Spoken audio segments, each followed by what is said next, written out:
Sega Genesis. When I was dead broke, man, I couldn't picture this. 50-inch screen, money green, leather sofa. Got 2 rides, a limousine with the chauffeur. Alright, so I'm just going to talk a little bit about consumerism because this topic gets me so frustrated. Alright, so basically consumerism, we all know the buying of goods, usually unnecessary goods. Big consumer holidays are Black Friday, where you're encouraged to go get rid of all your morals and all your etiquette and trample people to get the best sale or discount and get a good deal and save so much money on products you would never even think about buying, and you only buy because they're cheaper than they usually were. You're gonna buy a huge flat screen that can barely fit in your living room or your 2-bedroom apartment just because it's like $100 less. It's still like $300. You're not saving that much money. Like you're still spending money that you don't have to spend. You understand? So basically, how did this all start? Well, I don't have the exact answer. All I know is that after World War II, there was a huge influx in jobs, and also there was a big influx in income. People were getting more money to do jobs, and more people had jobs, more people had money. So people were buying more things. So we have money, let's spend it. Let's buy this and that and this and that. Not only that, in the late 1900s, 1960s, 70s, people bought these things called mega houses, or McMansions, something like that, which were huge houses that usually only the rich people lived in, which caused us to use so much energy. Americans take up 5% of the world's population, but use a quarter of the world's energy. All because people think they need to live in four-bedroom apartments with five bathrooms and a gym and a pool and all this stuff that you don't need.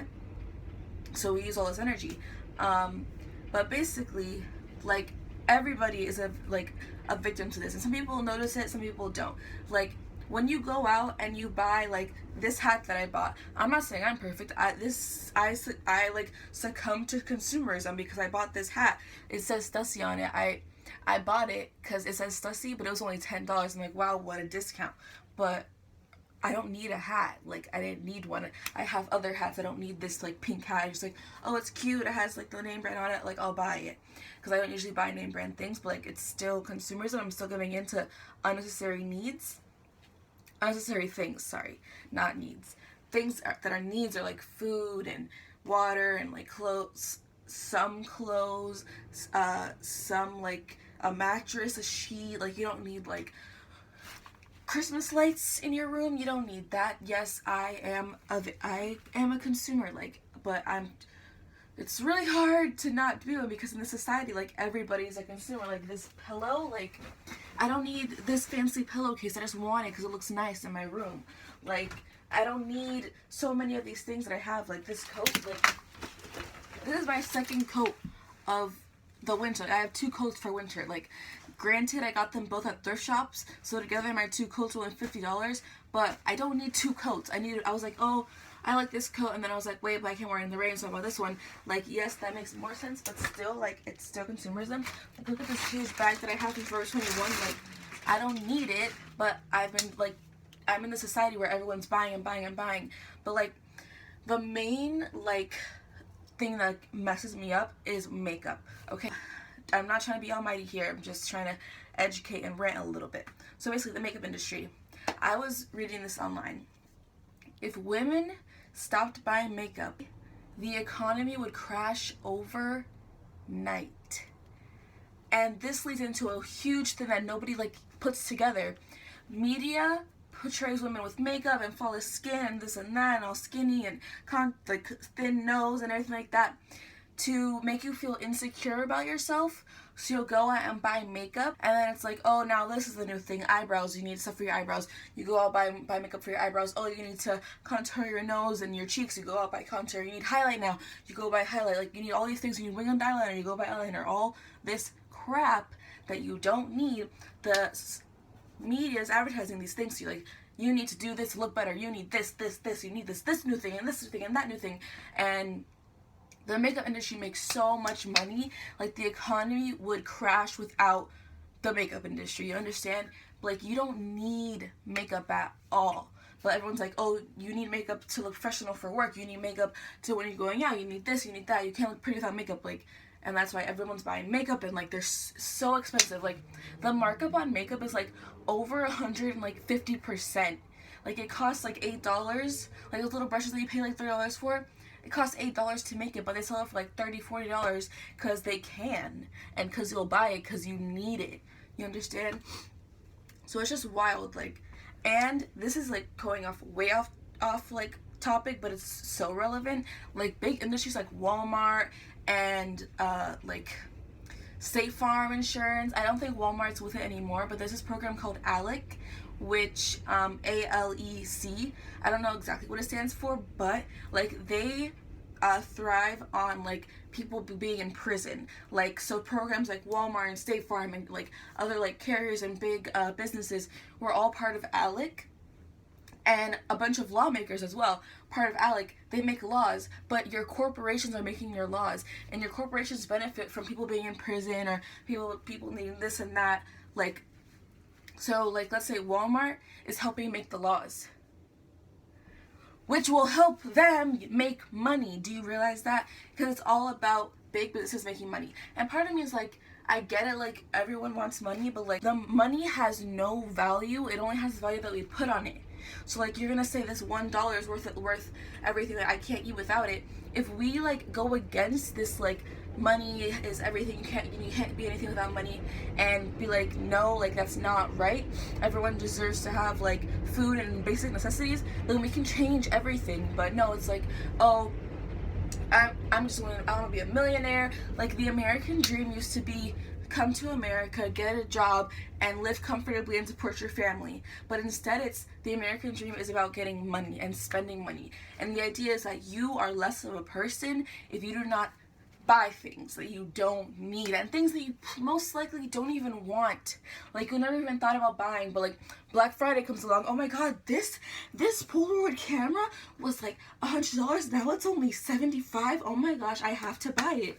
Meanwhile, you use it one time, and you gotta buy film after that. Just like, you don't need these things that you're buying, and the economy is just making you buy and buy and buy and buy to thrive. And meanwhile, you're there just broke. You're so broke, you're in debt. You don't have any money, but you still take out loans to buy like the latest perfume. It's like $150. You take out 3 payments and try to save up so you can buy the perfume or whatever. Do you really need perfume? Like, use soap.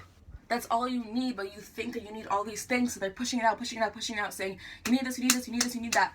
When in reality, you do not need any of it, and they're just telling you that you need it so they can make money. And listen, I showed you guys in the beginning, I'm a huge like victim of this. I buy so many things I don't need. Look at this pillow. Like, this pillow, look how cute it is. Do I need it I don't even use it. It's on my floor because I don't need it. But I was like, it's so pretty, let me buy it, you know? Like, it's just wild. Like, I have so many things here. Like, these curtains, like, I could just get a regular plain old pair of curtains, but no, like, my room has to be pretty. Like, what happened to like simplicity and living like a minimalist lifestyle? Like, no, all we have is crap that we do not need to support an economy that does not care about us and our needs. All they care about is being on top. Literally, the lawmakers vote and your corporations vote weigh the same.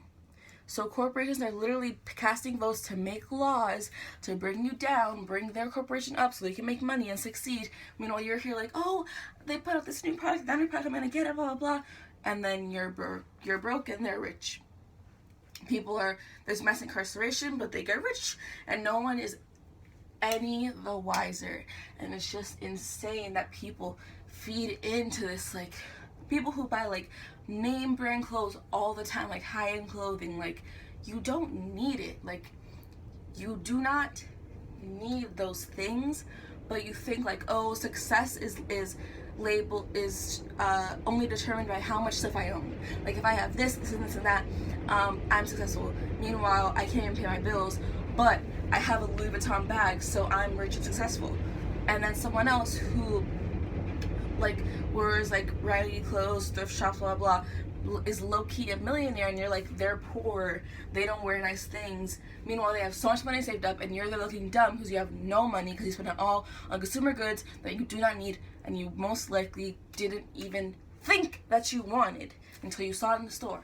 Because ads are like marketed towards making you want something. Like there's whole like groups of people dedicated toward advertising to make you want something and spend all your money, okay? So just think about this the next time you go out and you want to buy like a new bag or like new shoes, new hat. Like, do I need this? Do I need to support the economy that doesn't care about me? Do I want to support these big businesses and these corporations and contribute to like this never-ending cycle of my oppression and their success? The answer should be no. And you should stop. Consumerism is bad. It's not for you. It's not in your favor. Don't think that it's in your favor, because it's not. Okay, I just realized I totally forgot to mention like the history of Black Friday, like the reason we even have Black Friday. Black Friday was used like so slaves could be sold at discount price. You can get more slaves out to be sold. So you're going out crazy on this holiday like, oh my god, we have to go out on Black Friday and get all the stuff that we don't need, when Black Friday was actually used to sell slaves at a discounted price. Some of you guys might be like, I don't care, that was in the past, but it's still something that we're supporting today. Like, we don't even care. We're just letting the government like feed into like our like mindlessness, our thoughtlessness. And listen, there's this documentary called 13th, and it talks all about like Alec and these big businesses that I talked about in this, and you should really look into that. Also, I know this entire video I had all these clothes in the background. Yes, this is what happens when you do not realize what consumerism is doing to this society. This is what happens when you're not educated. You don't educate yourself. You buy all this crap that you don't need. Half of this stuff I don't even wear. I don't even care about. But I bought it because I was like, I want to look nice. I want the next best thing. I want to have fashion, style, blah, blah. And yes, those things, like, I care about them, but I shouldn't. Like, I should care more about getting educated, learning things, being aware of what's going on in society around me, and not focusing on getting a discount, spending money, and everything like that. Like, it's insane how much money we spend that we don't have to feed the economy that doesn't care about us. So please just, like, listen to this and pay attention to what I'm saying, because you might think that like I'm rambling, I sound crazy, but everything that I'm saying is valid. None of this stuff is conspiracy theories. All of this stuff, I could link you. If you want to put a comment saying, where'd you get this fact from, I will link you an article. I will send you whatever you want to look into this. These are real facts that I didn't just pull them out of my butt. Like, they're real life facts that can be verified, okay? There are documentaries about this. You need to educate yourself about this. It's not like a joke. It's not a, oh, she's just going crazy. This is a conspiracy. No conspiracy. 100% real stuff, okay? And there's something else I wanted to mention, but I can't remember. Okay, so this thing's a little bit off topic too, but Nixon started the war on drugs, correct? Where like and eventually like marijuana became criminalized, and it was cocaine for the blacks and marijuana for the Mexicans. They made it seem like it made people violent and everything like that. And then later, like it was like realized that not only later was it realized that it's not harmful, but also they lied on purpose to tear apart communities. There's a quote. I don't have the exact quote, but I will definitely link it to you guys if you want me to. It says, we could tear apart their communities and their meetings or whatever. And then the part that I remember, did we know we were lying about the drugs? Of course we did. They lied about the drugs and marijuana. Still illegal today to put thousands of minorities in prison for misdemeanors for carrying like a dime. Like, a small amount of marijuana puts you in jail for so long just because Nixon and freaking Bill Clinton, I believe, were like signed off on these things for mandatory minimums and all this nonsense, like this 3 strikes you're out thing, for such low-level non-violent criminals to be put in prison for mass incarceration. Mass incarceration is beneficial to businesses, so they want to put mandatory minimums to make more people go to prison so businesses can get more money. And then also, those businesses, you go to them and you buy things from them and they get even more money, and you're supporting this never-ending cycle. All of these things are interconnected. You might think mass incarceration and consumerism, those are 2 totally different things. No, they're not.